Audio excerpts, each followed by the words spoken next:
Anyone who invests in stocks and shares to generate an income may find they get less money in dividends this year.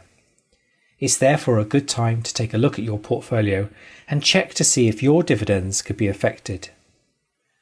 The coronavirus pandemic has caused considerable disruption for businesses.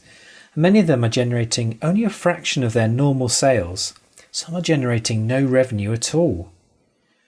Management teams have been forced to look at ways to preserve cash, such as cutting spending on equipment, pausing expansion plans, and stopping share buybacks. So another way is to scale back or stop paying dividends.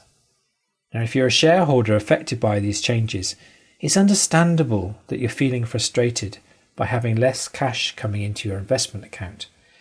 However, it's really in the company's best interest to hang on to the money, as no one knows how long it will take for economies to recover from the pandemic. So you're potentially helping these businesses survive by giving up some or all of the dividend.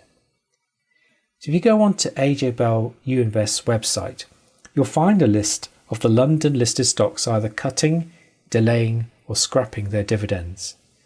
Simply go to the Shares and Markets section, then underneath the Shares column you'll see a link to Dividend Dashboard. Click that and you'll find the list of changes to dividend payments. And we're updating this list on a regular basis. Some of the most generous dividend payers historically are on the dividend cutters list, including Royal Dutch Shell and Direct Line. I know many of you will hold shares in banks for income, and sadly they've been asked by the financial regulator to stop paying dividends temporarily. As at the start of May, more than 300 companies said they would scale back dividends, totalling £25.9 billion. 41 FTSE 100 companies were in this group. At the time this video was recorded, some of the big names who said they would keep paying dividends included PG Tips and Marmite maker Unilever, the London Stock Exchange, and Guinness seller Diageo.